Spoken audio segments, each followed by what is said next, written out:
संविधान खत्म किया जा रहा है। तो हमारे बहुत सारे साथी समझते हैं कि अब ये संभव थोड़ी है, 21वीं सदी है।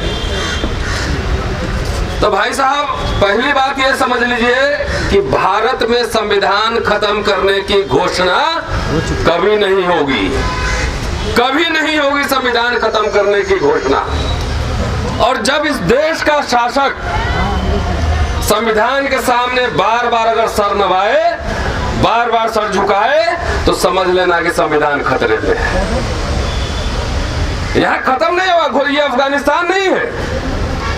यहां पे किया क्या जाएगा कि धीरे धीरे धीरे धीरे किताब तुम्हारा और पन्ना हमारा। लीजिए, आप संविधान लेके आप सीने में लगा के गीता बना के घूमते रहिए, अंदर के सारे पन्ने धीरे धीरे मैं फाड़ दूंगा।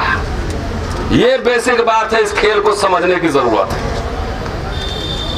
मैं किसी पार्टी का प्रवक्ता नहीं हूं, जो बोलता हूं बेबाक बोलता हूं। किसी नेता को अच्छा लगे न लगे, न उनसे कुछ मांगने जाते हैं न कुछ लेते हैं।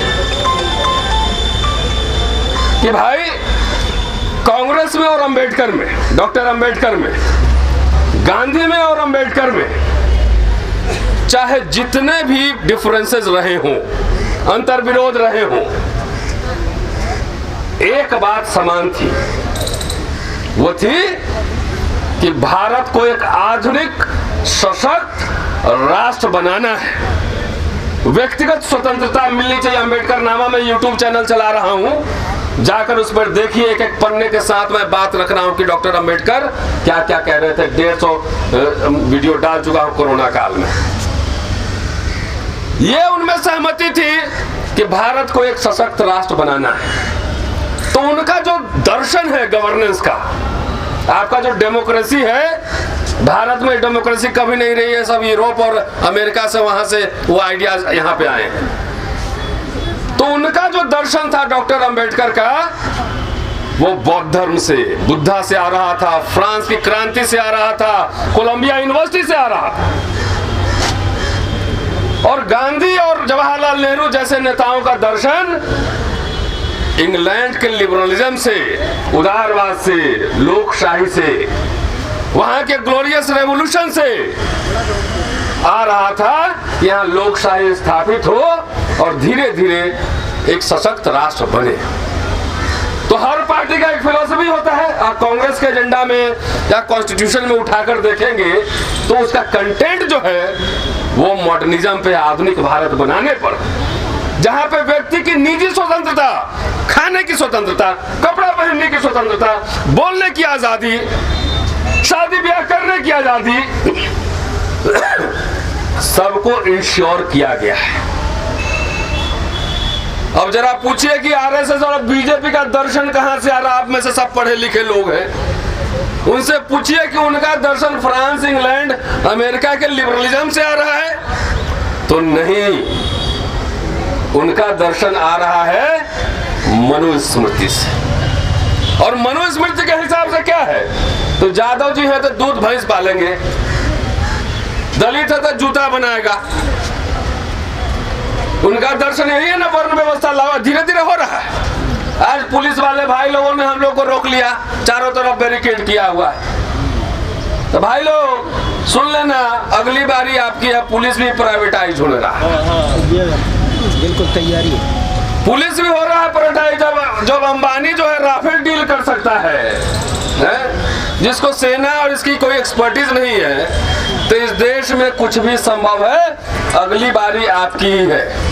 इसलिए लोकशाही बचाइए, संविधान के जो कंटेंट्स है उसको बचाइए, नहीं तो यहाँ कोई सुरक्षित नहीं रहने वाला है। लेकिन देखिए तानाशाही, हर जगह बैरिकेड कर करके तमाम किसानों को मैं देख रहा हूं सुबह से टेलीविजन पर, कहते हैं कि दुनिया की सबसे बड़ी लोकशाही है।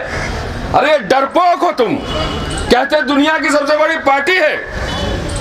लोगों का जो विरोध के स्वर है उसको दबा रहे हैं। उदित राज जी अभी कह रहे थे आनंद तेल दुबड़े और हमारे दिल्ली यूनिवर्सिटी के और जेएनयू कई साथी जेल में धकेल दिए गए। तो ये अघोषित आपातकाल है, आपातकाल की घोषणा नहीं होगी। आज हो सकता है मैं यहाँ बोल रहा हूँ, कल हो के मुझे गिरफ्तार कर लिया जाए।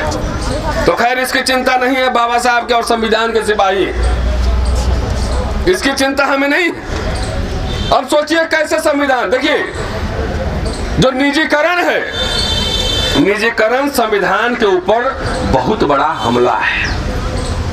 आज यहाँ सिक्योरिटी वाले भाई साहब होंगे, हमारे कॉलेज में, मैं हिंदू कॉलेज में पढ़ाता हूँ, जो सरकारी सिक्योरिटी गार्ड है उसको 50,000 तनख्वाह मिलता है, और जो प्राइवेट वाला है उसको 8,000 से 12,000 मिलता है, और 8 घंटे की जगह 12 घंटे काम कराया जाता है।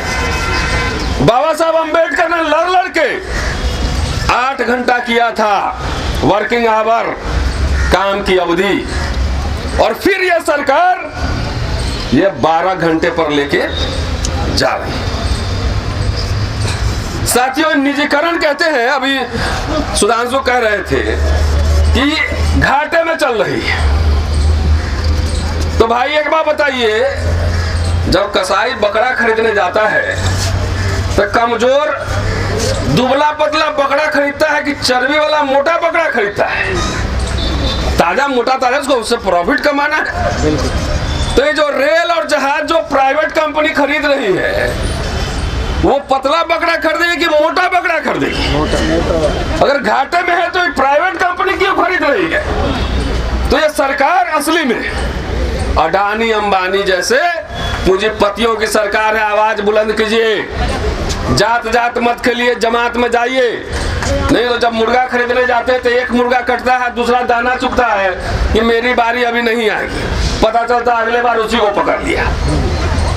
तो हम लोग का क्या, मैं पढ़ाता हूँ, मेरी अच्छी खासी सैलरी है, बंगला में रहता हूँ, क्या जरूरत है लगातार रोज सड़क पर जाकर आपके लिए लड़ने के? कि मुझे लगता है मैं पे बैक यही कर सकता हूँ, आपसे न चंदा मांगा न कुछ मांगा।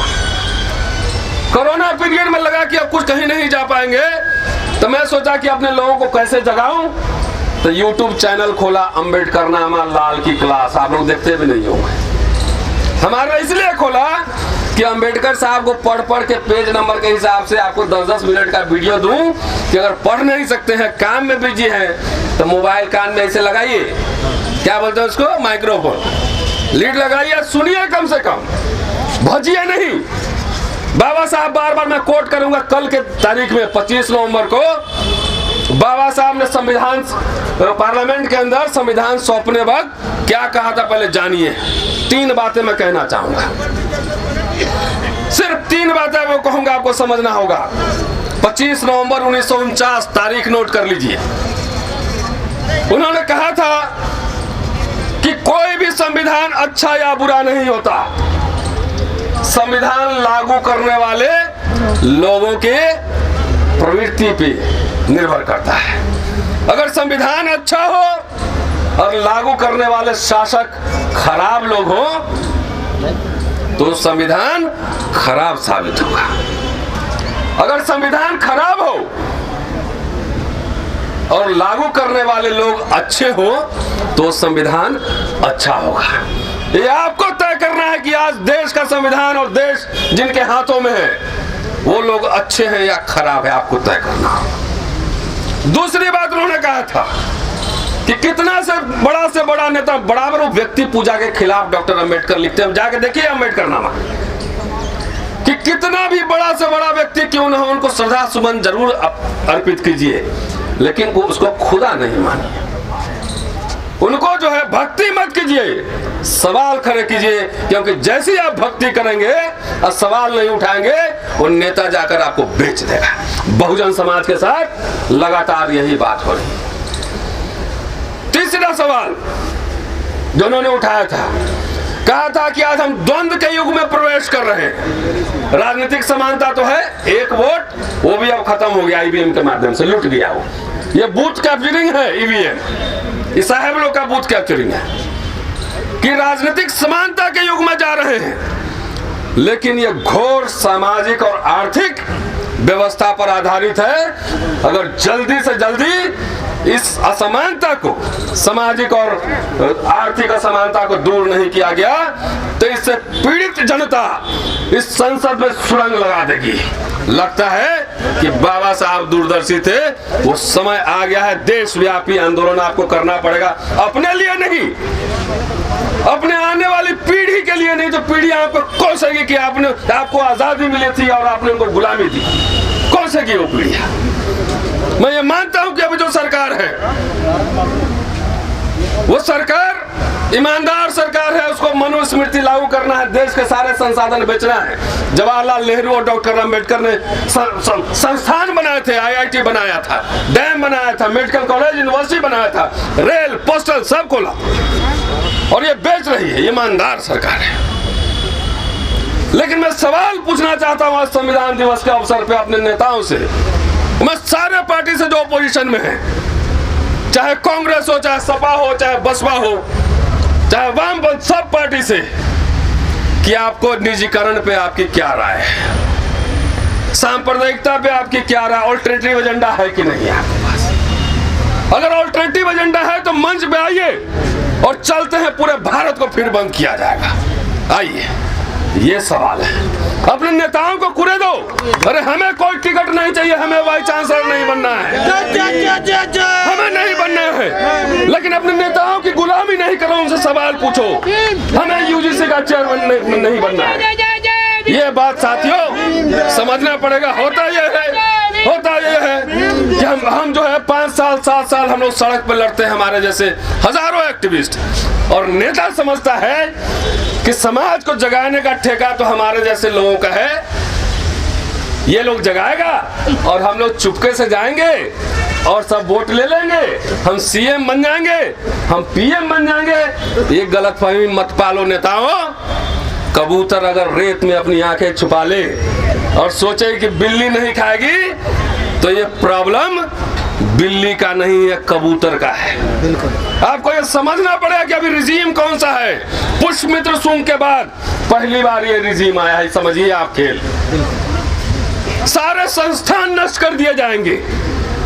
संविधान खतरे में होने का मतलब और लोकशाही खतरे में होने का मतलब क्या है, समझिए।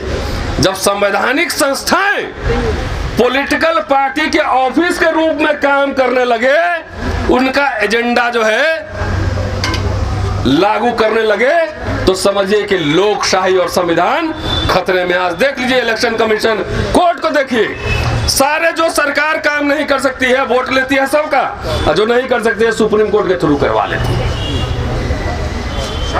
करवाती है कि नहीं? बिल्कुल। तो ये बात समझने की है साथियों। यहाँ पे देखिए, भाषण तो हम रोज YouTube पे 4 सभा करते हैं महाबलंकर हॉल में, 2000 लोग रोज सुनता है। आज एक अवसर है, ये बात इसलिए कह रहा हूँ कि अपने जमीर को झकझोरिए।